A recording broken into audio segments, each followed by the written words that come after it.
It finally happened as Lu Dort was selected to an all-defensive team. Now, he didn't win Defensive Player of the Year like we all hoped he would. That was announced a few weeks back. It was given to Evan Mobley. He deserved it as well. It just would have been nice to see Lu Dort get the award there. But it's also amazing to see him finally get the recognition that he deserves. All right, he made the all-defensive first team, but it wasn't just him. Jalen Williams also made all-defensive second team. It was kind of a fringe selection, I feel like, what everyone was going to say for him. All right, is he going to make it? Is he not? If he does, he's barely going to make it. He kind of made it in a large margin for the second team. It looked like he was a lock there after seeing at the voting results, but it's not just those two that got votes. Shai Gilgeous-Alexander and Cason Wallace also got votes for the all-defensive teams. So we're going to break down the voting, what got these players to the all-defensive team selections as well, and kind of, look at the stats, look at the, kind of path they took to get to this point. Before we get into all that, though, quick moment to recognize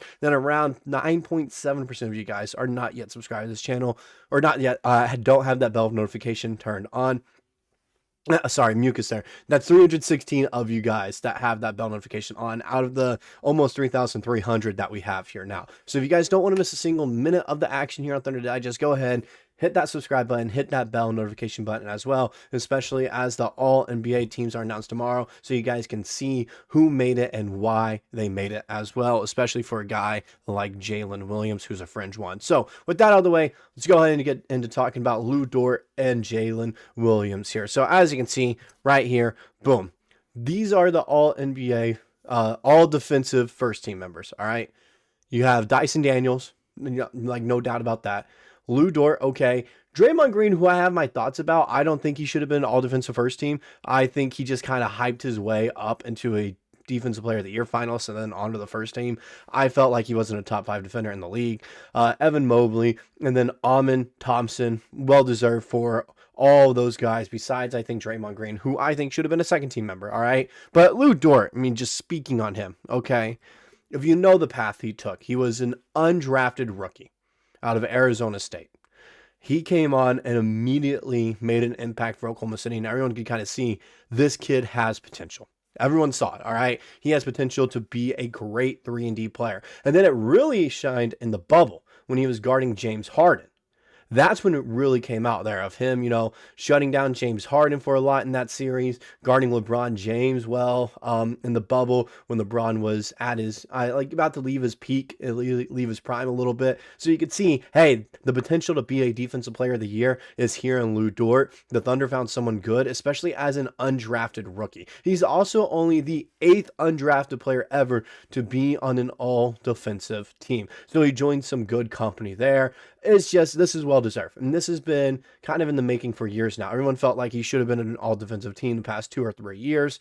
I mean, he's called the Torture Chamber for a reason. We can go ahead and look at some of the clips from him playing as well. Like, this is from this season, okay? You can see right here him playing. Boom, knocks it out of bounds. He played great defense on LeBron right there. And he plays great defense all around. It's not the stats that got him on the team. It's the hustle plays. It's the, when you look at advanced metrics, he usually, brings starters down 8 points in their averages is what he does. He has to guard the star perimeter player every single night. He's doing that with Anthony Edwards right now, and he limited him to 18 points in the first game of the Western Conference Finals. He does this every night. This isn't a new thing. Lu Dort has been here. The Torture Chamber has been here, but yet it's finally time for him to get his recognition. He should have been an all-defensive team member 2-3 years ago. He should have. All right? And not first team, but definitely second team. Last year, he should have been all-defensive first team and a Defensive Player of the Year finalist, but no. No, everyone doesn't want to pay attention to him because he plays in a small market. That's what goes on. That's what goes on with a lot of players. All right? That's just the fact of the matter. A lot of players on the Thunder don't get the recognition that they deserve because they play for a small market team. And Rylan Stiles said it best the other day when talking about Shai Gilgeous-Alexander and, and the Thunder itself as well. Talking about, the NBA is giving the Thunder, all these calls because it's their golden boy. The NBA is not giving the smallest market in the, league. And he said by smallest, the smallest team that has had, relative success has been relevant. He didn't include the Grizzlies or Pelicans, who are a little bit smaller markets in Oklahoma City, because they haven't been relevant in quite a long time. And that's just fact of the matter. But you really think that the league is going to give all these guys these calls and special treatments because they play in Oklahoma City? No. No, what happens where all these guys to win these awards and to get the recognition that they deserve, is because they earned it. And that's what Lu Dort did. He should have earned it 2-3 years ago, but it's because he played on a small market team that he's just now getting the recognition 6-7 years into his career. That's absurd, all right? The second guy to make the team as well is Jalen Williams, second team, well-deserved. All right, I was unsure if he was going to make it or not. He joined Toumani Camara, Rudy Gobert, Jaren Jackson Jr., Ivica Zubac, all these guys deserve to be on there. There's no doubt about that in my mind. All 5 of these guys, yes, they are top 10 defensive players in the league. No doubt. All right, it's just nice to see Jalen Williams make it. It is extremely amazing to see that. And All-NBA is going to be the big one to see if he makes it or not. It's going to be very fringe, like I said, with the defensive team. How I thought it's going to be very close. He'll have a chance to make third team, not second team or first team, but third team. He has a chance. I hope he makes it. If he doesn't make it, it doesn't really affect anything as he's now made an all-defensive team. He can get more money for his extension. So it would just be kind of cherry on top if he gets an all-NBA team nod. And we can take a look at his, highlights here as well. This was earlier in the season when he had to play the center position because Hartenstein was out. Look, block right here, boom. Immediately gets back for the second block. You see the hustle. He's running down the length of the court to get the easy 2 right there. He ended up getting fouled. But, like you just see here, all right, he is an amazing defender.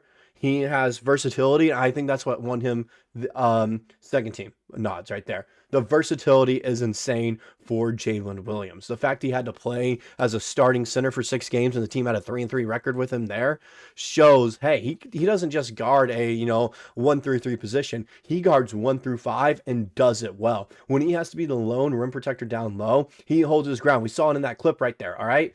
He can guard every position because of his length, athleticism, and size. 6'6", 220 pounds. He has, pure hops as well, pure athleticism. It's one of those things where if you blow by Jalen Williams, you didn't really blow by him because he's going to come right back for the chase down block. Same thing with Lu Dort.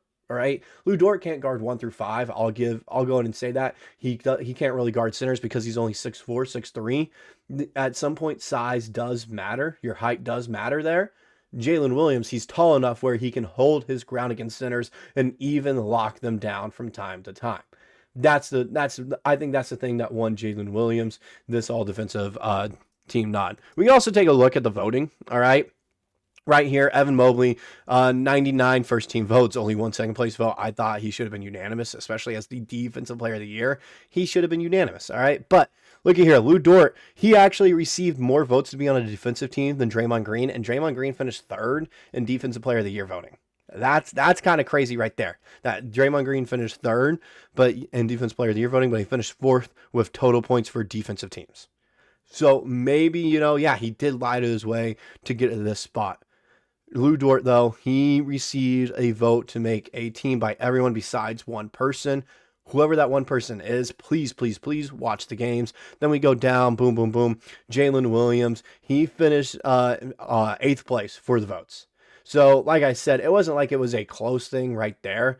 It was closer for the 11th person over that is going to be. We'll take a look at that in a second to make the defensive team and over Gobert instead of Williams. I'm glad he's getting the recognition he deserves. Not a ton of first team votes. I'm glad he did get some first team votes, but a ton of second team votes. So shout out J-Dub right there. This is voting for other guys as well. As you can see, Shai Gilgeous-Alexander received some votes, only 12 total points, but 10 second team votes. That kind of shows right there. Okay, people are starting to recognize he is one of the best 2-way guards in the NBA. And then Cason Wallace only received 3 second team votes. I think Cason Wallace is going to go through the same kind of path Lu Dort went as well, where it's like, man, all right, this is crazy. How is he still getting this disrespected right here? This kind of level of disrespect and not making an all-defensive team. I think it'll take him another 3 years to make it because of the market he plays in and the fact that he's not a starter. Okay? It's very hard for you to not be a starter and make a defensive team, I feel like. Because of those 2 factors, playing in Oklahoma City and not being a starter, Cason Wallace will probably not be selected for a defensive team until another 3 years down the line when he's progressed more as a player and his name has gotten out there a little bit more. Because this is just his second year in the league. It's just his second year. And the fact he's already getting all defensive team votes, granted it was 3 second place votes, all right, second team votes. Still, it is amazing to see him starting to get a little bit of recognition. It just looks like it's going to be another Lu Dort scenario for Cason Wallace. But that's all I got for this video. Let me know what you guys personally think about the players that made the defensive team selections. And do you think if Chet stayed healthy, do you think he would have made one of the defensive teams or even won Defensive Player of the Year? That's all I got for this video. I'll see you guys in the next one.